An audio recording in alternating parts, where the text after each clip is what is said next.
하나님께서 오늘 새 하루를 시작하셨습니다.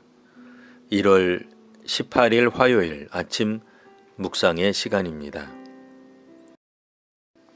오늘 우리에게 주시는 하나님 말씀은 신약성경 요한복음 6장 5절에서 15절까지 말씀입니다.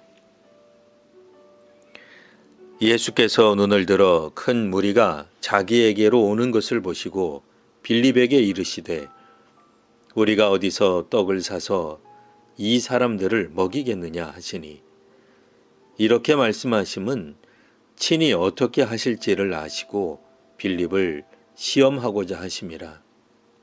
빌립이 대답하되 각 사람으로 조금씩 받게 할지라도 200다네아르윤의 떡이 부족하리이다. 제자 중 하나 곧 시몬 베드로의 형제 안드레가 예수께 여짜오되 여기 한 아이가 있어 보리떡 5개와 물고기 2마리를 가지고 있나이다. 그러나 그것이 이 많은 사람에게 얼마나 되겠사옵나이까. 예수께서 이르시되 이 사람들로 앉게 하라 하시니 그곳에 잔디가 많은지라. 사람들이 앉으니 수가 5,000명쯤 되더라. 예수께서 떡을 가져 축사하신 후에 앉아있는 자들에게 나눠주시고 물고기도 그렇게 그들의 원대로 주시니라. 그들이 배부른 후에 예수께서 제자들에게 이르시되 남은 조각을 거두고 버리는 것이 없게 하라 하시므로 이에 거두니 보리떡 5개로 먹고 남은 조각이 12바구니에 찼더라. 그 사람들이 예수께서 행하신 이 표적을 보고 말하되 이는 참으로 세상에 오실 그 선지자라 하더라. 그러므로 예수께서 그들이 와서 자기를 억지로 붙들어 임금으로 삼으려는 줄 아시고 다시 혼자 산으로 떠나가시니라. 아멘. 옛날에 왕이 갖추어야 할 덕목은 무엇이라 할까요? 국민을 절대 빈곤, 배고픔에서 해방시켜주는 것이 포함될 수 있겠습니다. 우리나라를 포함하여 2000년 전에는 대부분 나라들이 언제나 풍요로웠다 하기 어려울 것입니다. 근대 이후 현대에도 여전히 많은 나라들에서 가난과 배고픔은 국가와 사회가 해결해야 할 쉽지 않은 숙제입니다. 서구의 선진국에서도 도시 빈민은 사라지지 않고 있습니다. 도시와 농촌 사이의 격차는 쉽게 좁혀지지 않습니다. 도시 안에서도 빈부격차를 역시 좁히기 어렵습니다. 이러할 때 모든 백성들에게 차별 없이 똑같은 삶을 누리도록 해주는 지도자나 정당이 생긴다면 얼마나 좋을까요? 예수님을 따르던 사람들이 점점 많아졌습니다. 유대인들 중 일부는 안식일의 기적을 향한 예수를 비판했지만 일반 시민들은 기적에 초점을 두었습니다. 의료시설이 있어도 일반인은 사용할 생각도 못하던 시절에 병을 고쳐준다는 청년이 있다는데 그를 따르지 않을 이유가 없습니다. 예수님 당시 유대는 로마의 속국이었습니다.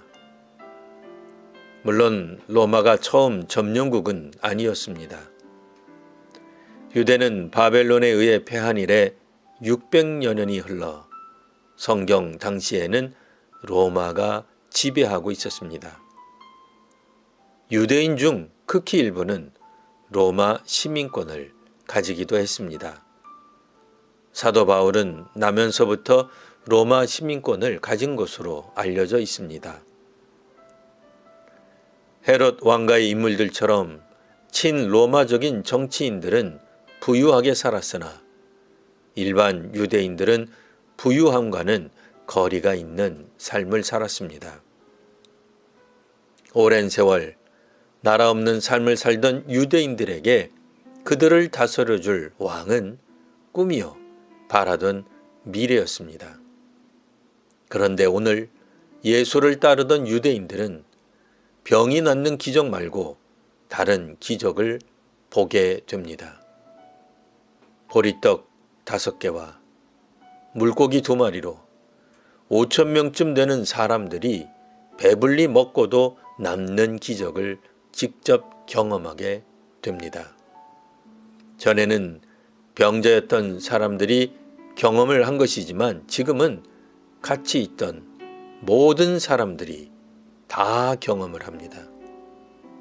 이런 기적을 행하는 사람이라면 유대인의 왕이 되어 로마에서 우리를 해방시켜 줄 수 있겠다는 생각이 듭니다. 무병장수가 보장된 나라, 어떤 질병도 왕이 나라가 나서서 고쳐주는 나라, 기본적인 의식주가 제공되는 나라, 이런 나라가 꿈이 아니라 그들 눈앞에서 일부지만 실제로 경험한 사람들은 이제 예수를 찾아다닙니다. 바로 이 사람이 우리가 기다리던 세상에 오실 그 선지자다라고 말입니다. 표적과 기적은 있습니다. 필요합니다. 하지만 때로 기적은 사람들의 눈을 가리웁니다. 축기나 퇴마 또는 치유 역사도 놀라운 기적이지만 오병이어의 기적이 지금도 일어난다면 복음 전파에 얼마나 유용할까 생각해 봅니다. 어쩌면 급식 관련한 기적이 지금도 세계 곳곳에서 일어난다면 전 세계 기아 문제를 단번에 해결할 수 있을지도 모릅니다. 그런데 기적을 보고는 예수님께 순종하며 따르려는 모습이 아니라 예수님을 조종하고 그 기적을 이용하려는 사람들이 생겨났습니다. 예수님을 왕으로 모시려는 이들은 각기 자기 생각이 있었던 겁니다. 자신들이 생각하는 세상에 필요한 왕은 그들의 필요를 채워주는 기적을 행하는 사람이면 되었던 것입니다. 이들에게 그리스도의 순환은 믿음에 있어 큰 장벽이 될 것입니다. 왕이신 메시아가 십자가에서 죽는 일을 받아들이지 못합니다. 그리스도를 따르는 길이 자기 십자가를 진다고 하는 것을 수용할 수 없습니다. 우리 필요가 채워지지 않아도 주님을 믿고 따르는 제자들이 되는 성도와 한국교회가 되시기를 기원합니다. 기도하겠습니다. 하나님, 오늘 믿음으로 살아가는 이들에게 용기와 위로를 더하여 주옵소서. 교회가, 신앙 공동체가 오해와 편견으로 대우받더라도 흔들리지 않게 하옵소서. 더욱 주님께 가까이 가며 주님과의 인격적인 만남을 통해 주님의 뜻에 순종하는 기적이 일어나게 하옵소서. 기적을 통해 우리의 필요가 아니라 우리의 주님께 집중하게 하옵소서.